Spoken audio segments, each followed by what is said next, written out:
Hello and welcome to today's video where I'm going to be showing you how to make these adorable little checkerboard coasters. It uses Tunisian simple stitch and the Entrelac motif, and I'm excited to share this project with you. So let's get started. All right, let's get started. Today I'm going to show you how to make these cute coasters, and I think that they're adorable to make like inverse checker motif.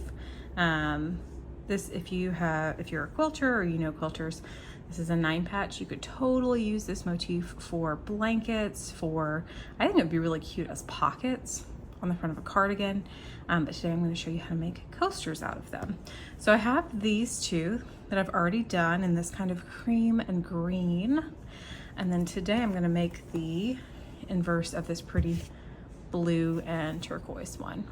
So I have used for my samples Happy Place, which I absolutely love.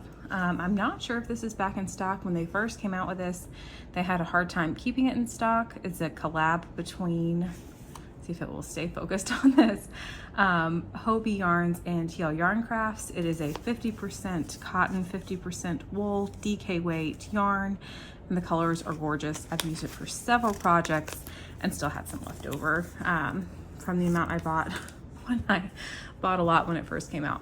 So to do this today, we're going to be using Tunisian simple stitch, and we'll be doing this in an entrelac pattern. Now the great thing about this is that if you've never done Tunisian crochet before, this is a perfect way to get started because all of the Tunisian squares are very small, so you don't even need a fancy Tunisian hook. I'm just going to be using my boy size I, which is a 5.5 millimeter hook to do this, which is what I use for the others. I have also blocked these, so after we make the complementary one to this one today, you'll notice it'll probably have some curling around the edges. That's very normal to be expected in Tunisian crochet. So all I did for these is I soaked them for about 10 minutes in some wool wash and then laid them flat to dry. I didn't even pin these, and they're so cute. So let's get started. Since I did this coaster with the predominant color being the turquoise, that means that I started and ended with the turquoise color. And entrelac, you move diagonally across.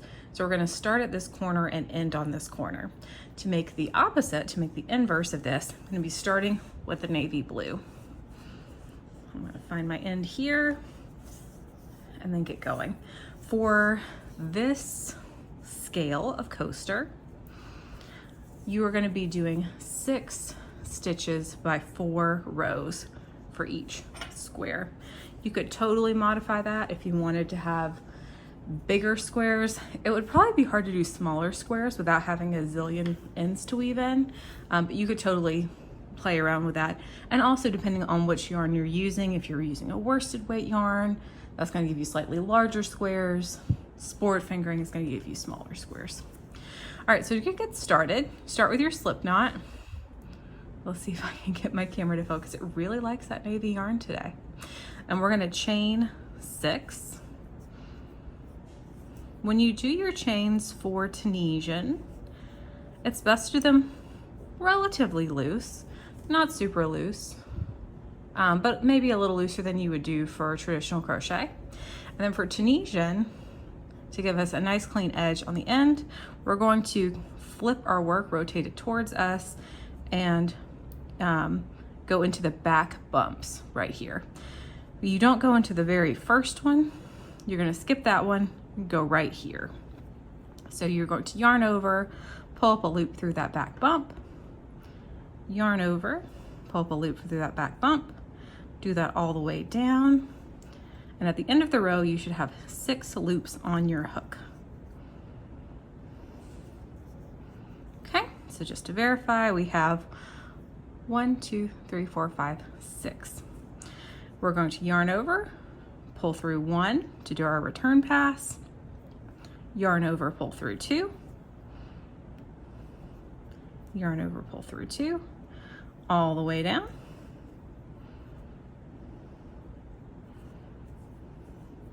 till we get to our very first one. And there we are. We've already done our first row. We're gonna be doing 4 rows total. So let's come into that first one again. Tunisian is different than traditional crochet, where like you wouldn't start your first stitch here because this counts as your first stitch. Your working loop on your hook is your first stitch. So you're gonna come right here, yarn over, pull through 1, and you're working into this bar right here. You're not working into the top, you're working into the front bar for Tunisian simple stitch. I cannot tell you how long that took me to figure out just from reading books until I just watched a YouTube video to show me how to do it. Now for our last Tunisian stitch of the row, we're going to come to the side and go through both of these. Yarn over, pull it through. Now we're going to yarn over for just the edge. We go through 1, 2, 2, yarn over 2, yarn over 2, yarn over 2. Perfect. We've already done 2 rows. So we're doing a total of 4, and I'm gonna kind of talk as I work. Feel free to go back on the video if you need to see this again. We're gonna do a total of 4 rows, and then we're actually gonna do a bind off as well. This gives us a nice clean edge to start our next row when we work diagonally across. So I just finished my 3rd row, starting my 4th, coming all the way to the end, doing our special last Tunisian stitch right here, and then coming down for our last row. All right, so just to make sure that we have 4 rows, let's count them. 1, 2, 3, 4 rows. And if you change your width and height of your squares, what I have found is that usually you're going to have more stitches wide than rows tall. So for me, I did 6 stitches by 4 rows. I've also done other squares where I did 8 stitches by 6 rows. Usually it's about a 2, for my gauge, about a 2 stitch difference between the stitches and the rows. So now we're going to bind off our first square. We're going to start the same way that we would do a regular stitch, where we're going to go into that front bar, yarn over, and instead of just pulling it through here like we would do for a stitch, we're going to pull it through both. That's going to act as our bind off, or the end of the first square. You want to do your bind off loosely because we're going to be crocheting into this, and it's also going to make for a nice clean edge just like the bottom. Let me show you again. I've done 2 so far. I'm going to go in that first bar, or the next bar, yarn over, pull through both loops, next stitch, yarn over, pull through both loops, and then for my last one, same way that I would do a stitch, I'm going to come over here at the end, yarn over, pull through both. Now, because this is entrelac, I'm actually going to clip my yarn right there.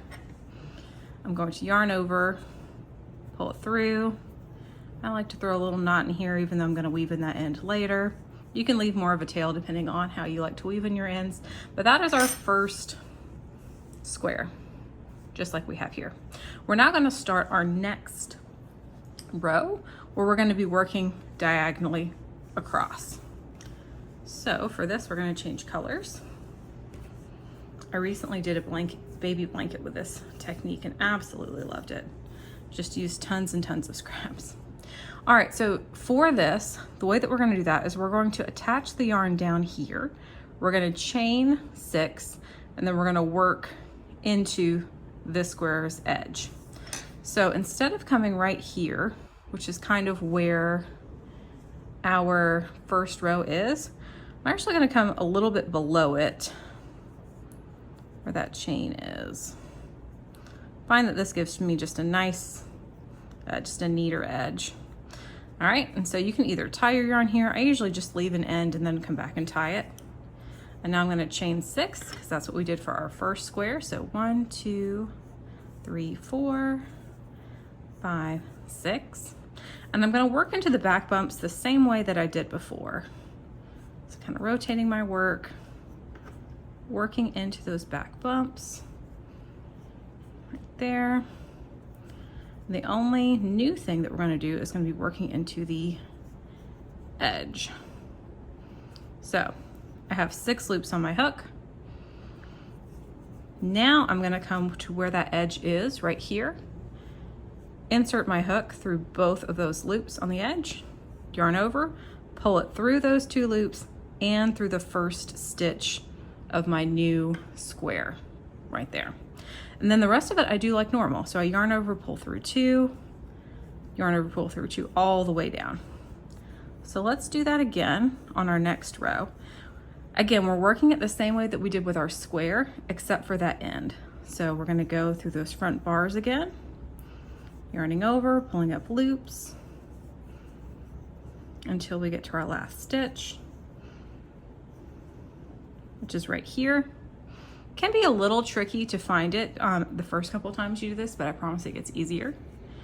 Yarn over, and then now we're gonna work into that side. So we're gonna insert it through both, grab the yarn right there, yarn over, pull it through those 2 to attach it to our first square, yarn over, or I'm sorry, pull it through to do the first forward pass on, or return pass on our second row, and then we do the rest as normal. So we're gonna do this all the way to the top of our 4 rows, and I'll go pretty fast here.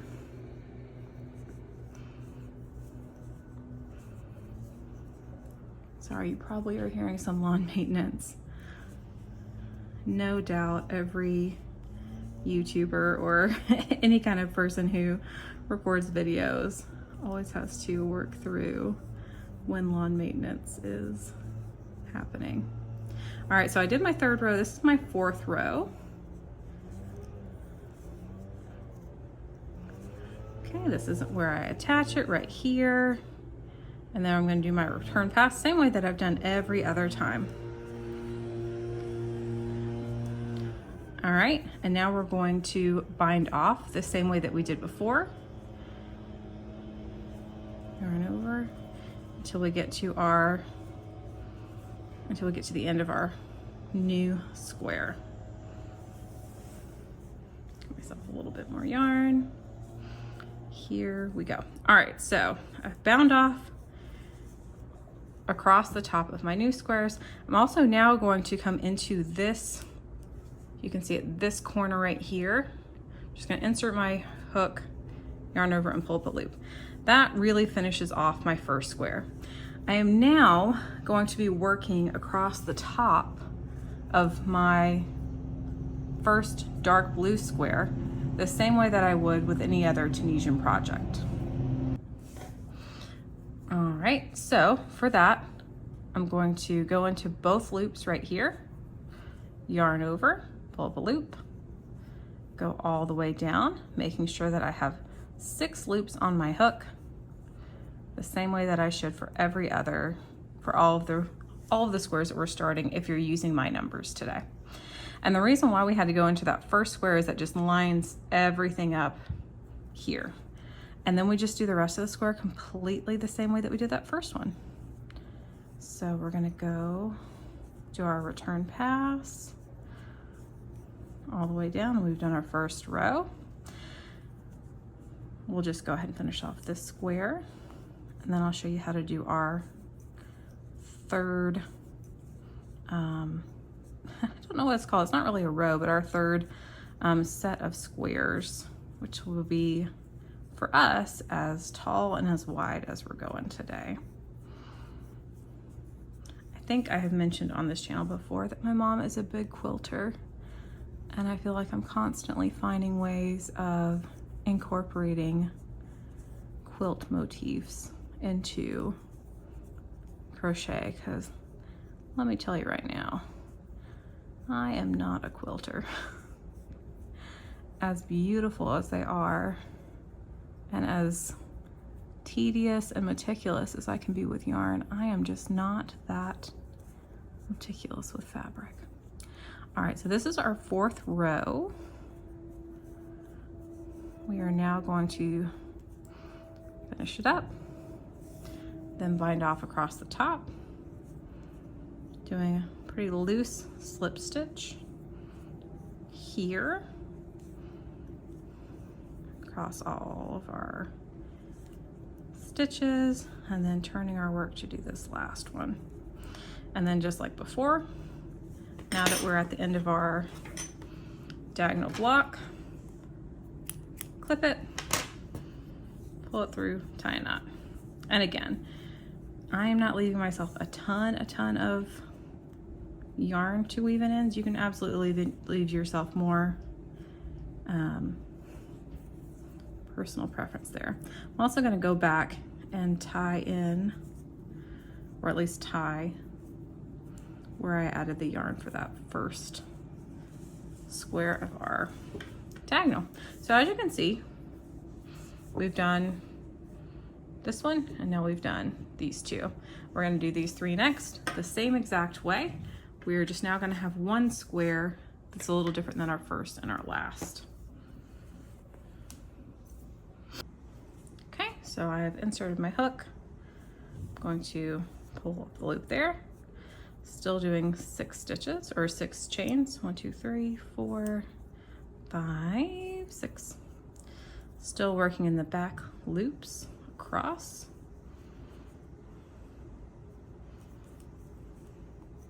2, 3, 4, 5, 6. And then we'll just be attaching it.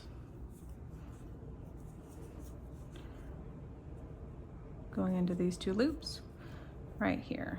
So pulling it through 1, pulling it through 2, all the way down. So this one will be a different color, but identical to what we did with our turquoise squares before. And this is also going to be the furthermost right square of our coaster, if you were doing 9 squares like I am. I also thought these would be really cute for hot pads. I might just go wild and make some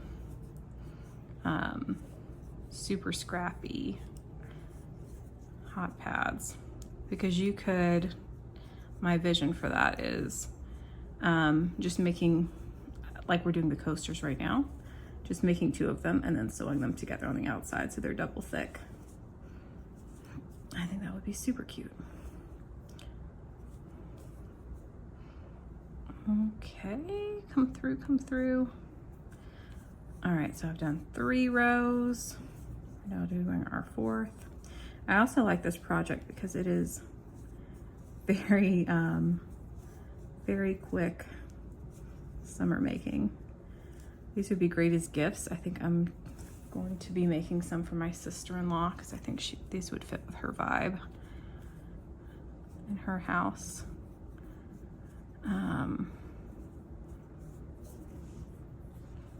Stocking stuffers. I know it's July, but you know, we gotta get started early if we're gonna make those gifts for later this year. All right, binding off across the top, same way that we did last time. Went all across all of our stitches. We're gonna go into this little hole right here, pull up a loop, and then start here. Now, this one is a combination of the 2 we've done before. So we're going in the top the same way that we did for this square. We're just working into the top. However, once we get to our last stitch, 1, 2, 3, 4, 5, 6, we're gonna be working into the side the same way that we did on this square. So we go in, yarn over, pull it through 1 of our working stitches, and then working across. That is how you do a middle square when you are working entrelac. And the rest is the exact same. If you were to do more squares than this, you would just have more middle squares. I think for the baby blanket that I worked on, I think at its widest point, it might have had, I don't know, 23, 25 squares. So it had many of these in the middle, which I kind of like. I kind of like the rhythm that you get into with these. All right, so I've done 2 rows. This is my 3rd row.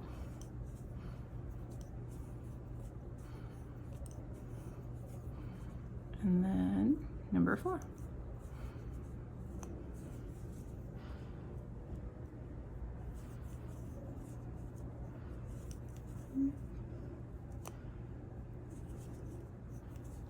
going into the side, pulling it through. All the way down.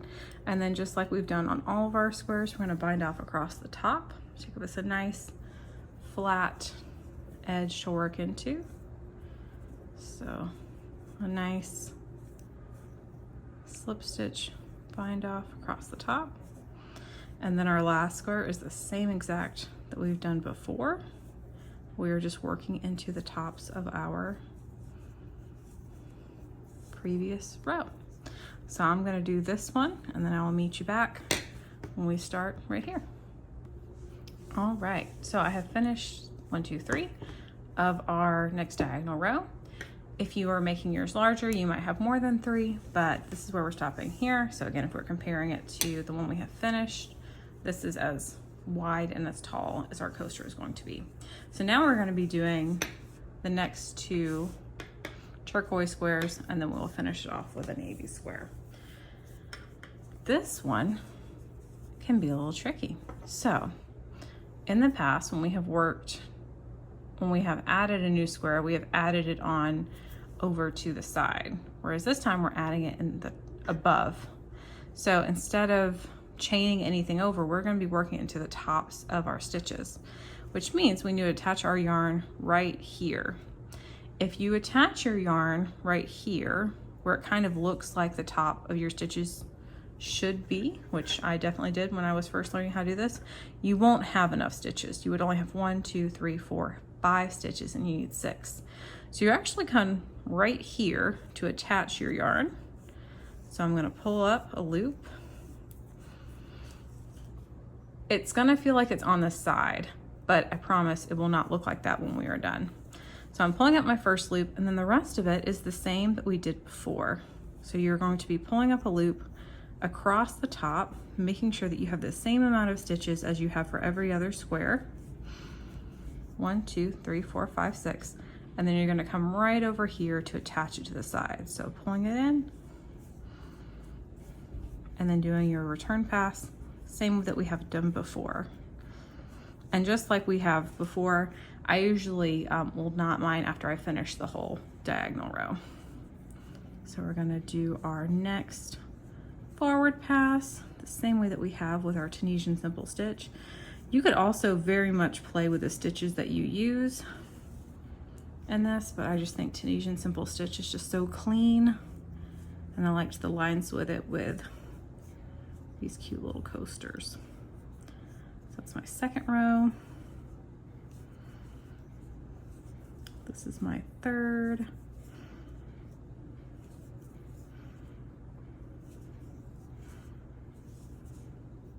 Attaching it to the side, doing our lovely little return pass. Okay, and then going across for our last row. And again, this is going to feel like a middle square. It just starts a little differently with where you attach the yarn. Then doing our return pass all the way down. Okay, and then we'll do our little bind off.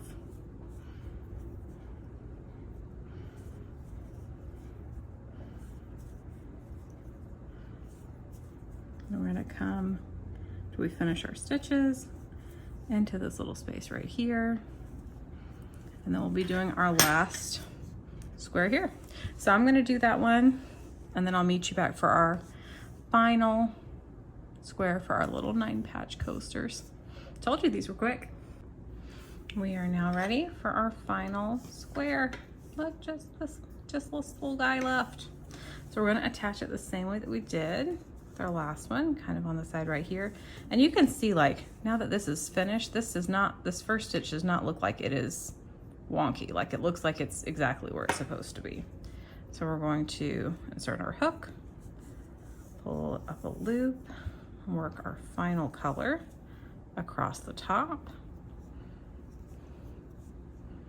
It's always so gratifying when you work the decreases after you get to your whitest point, even on a tiny project like this. Like, oh, it's going so much faster.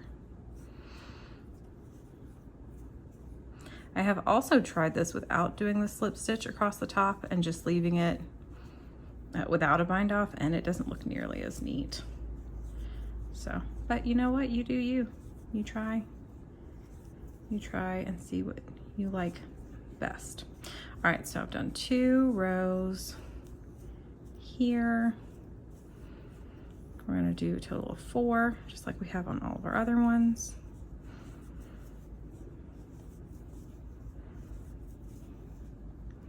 Pretty sure that I am crocheting my dog's pet hair into this as we speak, but that's okay.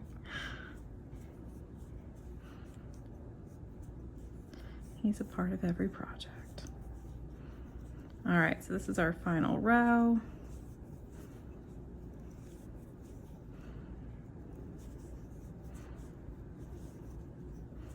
And now we are going to, after we do this return pass, we'll do our little bind off.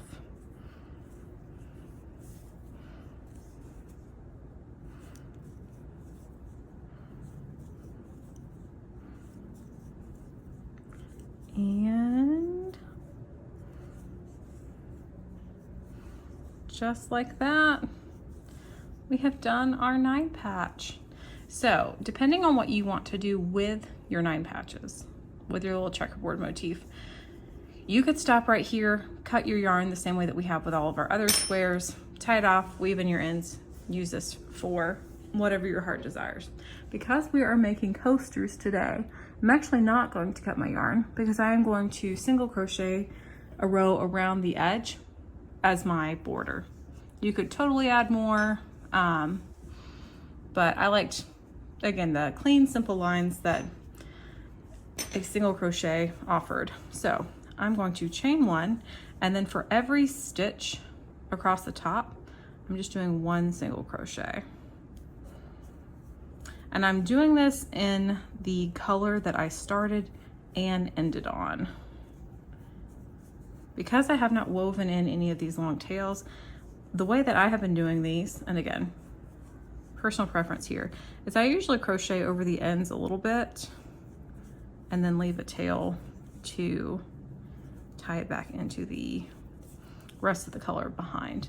Because this is a coaster too, like nobody's really going to be inspecting the back of this. All right, so I've done across the top of this one. You could also do a contrasting border if you wanted to, but I like starting and ending with the same color, and that just becomes your main color. Now when we get to the corner, all we're gonna do when we get to the corner, I'm gonna tuck that tail behind us so you can see what I'm doing, is I finished the top. I'm just gonna chain 1 and then turn my work into the side. So you can see what I'm doing. And then I'm just gonna keep going right down the side. Again, I'm gonna crochet over this little end at least for a few stitches as I work around. And that's what I'm gonna do across the whole coaster, is once I get to a corner, I chain 1 to kind of make a corner point, and then I'm just gonna keep on going all the way down my work, and I will meet you here at the end. And just like that, all done. That is our inverse of the one that we have finished. And as you can tell, if I hold them side by side, this one is blocked, this one is not, and blocking is just a way of letting the fibers relax. You could totally also do this with a steamer. I wet block everything, just as a matter of preference, but that is the difference that you will see. Kind of, we've got a little bit of curling right here. But yeah, these are so cute. I hope you enjoyed this video. If you did, please give it a thumbs up and subscribe to my channel if you want to see more happy little projects like this. Until then, happy making. Bye guys.